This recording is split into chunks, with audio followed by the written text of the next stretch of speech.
What's going on, guys? I'm Steve. Welcome back to the channel. Welcome back to another video. If it's your first time stopping by the channel, hit that subscribe button. Trust me, you won't regret it. If you're a returning subscriber, as always, guys, welcome back, and I do appreciate the support. Guys, I've been waiting a little bit on this story, and this story's out of Joliet, Illinois. Shout out. And it's about this young man right here who tragically took the lives of 8 people, not including himself. This guy right here, if you haven't heard the news, I mean, it's been all over the nation, is Romeo Nance. He's 23 years old, or he was 23 years old. This guy went on a killing spree to 2 separate houses, and he shot 2 strangers on his way out of town, and wound up being found in Texas the other night, where he got into it with police and subsequently took his own life. Now, this is one of the strangest stories I've ever seen, because I mean, it involves a lot of people. When I name the victims, you guys will know what I mean by this being strange. I want to do a follow-up on this story, because I want to know what the motive was for this, because the police don't have a motive right now. And when you see this, this is like really, really scary to even think about. Take a look. More light shed today on the horrific killing of 8 people in Joliet. Yeah, police are retracing the path of the killer to his death in Texas. Nate Rogers has been tracking the tragedy in Will County from the beginning. Nate. We've been in contact with the victims' family members as well as their colleagues, many still too distraught to speak on camera at this time. We also now know for sure the relation of those victims to the suspect.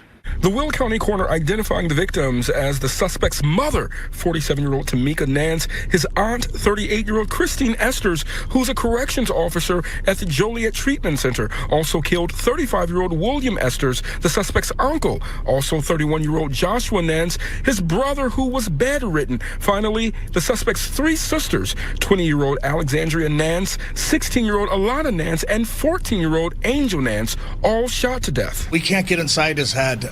We just don't have any clue as to why he did what he did. Police now believe the suspect, 23-year-old Romeo Nance, committed the Hayden's murders Sunday afternoon, then jumped on the road inside his red Toyota, landing in Texas. Police say Nance swapped his license plate with a stolen one before being chased by U.S. Marshals at this service station in Natalia, Texas. Task force officers with the United States Marshals Service observed Mr. Nance armed with a firearm fleeing from the vehicle. Authorities say Nance eventually shot himself after a confrontation with police. Detectives went to his home here in the 2200 block of Acres Lane Monday, finding blood on the front door. Inside, 2 relatives were dead. At the family's second home, 5 others discovered murdered. We do believe that the shootings at the 2200 block were the original shootings, and then the 2 random shootings took place shortly thereafter. Unrelated to this crime scene, police say Nance, who has a criminal history, then allegedly killed 28-year-old Doyosi Bakari and shot a 42-year-old man, also in Joliet. During the course of this investigation, we determined that a 3-year-old boy was unaccounted for, and we quickly located that child with a relative in a nearby community. And as you can see, more than 24 hours after the start of this investigation, the crime scene still remains blocked off. We know that crisis intervention teams were out here throughout the day speaking with neighbors and with family members as well. Police also telling us they don't believe that the suspect had any association in Texas. That is the latest here in Joliet. Nate Rogers, Fox 32, Chicago. That's the story of 23-year-old Romeo Nance. Took his own life and the lives of his siblings. And there was a massive manhunt for him. Wound up finding himself outside of San Antonio, Texas. 2 days he made that drive. Well, let's say one day, Sunday this happened. Monday this is when he was found. Man, it's crazy. It's wild. What I'm going to get into is this. This man acted as if he treated these people like they wasn't family. He killed his mom, uncle, presumably the mother's brother, his aunt, the mother's sister, his bedridden brother. That's hard right there. All 3 of his sisters. Then there's another video out here another news article where he gets into an exchange with a guy carrying water in the house.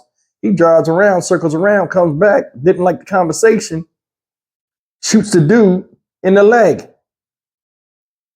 then kills another person on his way out of town, shoots out of town, steals tags when he gets to Texas, puts them on his car, gets caught by police. I don't know if they had a shootout, but you see they boxed him in, and he took his own life. I wonder what makes people do this. I mean, it's underlying issues. I don't even know if he had mental illness or a mental condition because nobody brought that up. But all I do know is like this guy obliterated his whole like bloodline on the, I guess on the side where the people that he grew up with. I think it's an underlying issue that nobody has mentioned. I mean, this is a picture of him smiling. I don't know if that's a mugshot or not, but I mean, he seemed happy. But then again, you can never tell what somebody is off of a photograph. I wonder why he shot his sisters and stuff. I mean, what kind of dispute was he having? This is a 23-year-old man. You would think he'd be out on his own unless he was living there and had gotten into some type of argument with the information that come out. But I mean, it's a lot of people hurting. They said it was a 3-year-old boy that was unaccounted for, that was a relative. And luckily he was at somebody else's house because the way this guy seemed as he wasn't discriminatory in who he was shooting, that little boy would have been a casualty. And that's foul. I mean, that's some kind of hate to be that upset. And it goes back to what I was saying before, man. I mean, like, he wound up and leaving after he did all of that stuff. You could have left before that, bro, if you was having issues like that. If you want to just jump up and go into the wild blue yonder, hey, screw everything, I'm out. You still could have did that. You'd have been a lot more safer too. And so would everybody else. Could you imagine if this guy hit and got caught? Because you could see that's an act of desperation. He took his own life at a gas station in public. Could you imagine running into him while he was on the run and he had these feelings of desperation and trying to get away? He run out of money, need gas, need a car. This type of dude right here ain't gonna tell you to get out the car. He's gonna give you the business. It's messed up. You don't want to see nobody lose their life, but man, sometimes, man, some people don't want to be here, and they show you.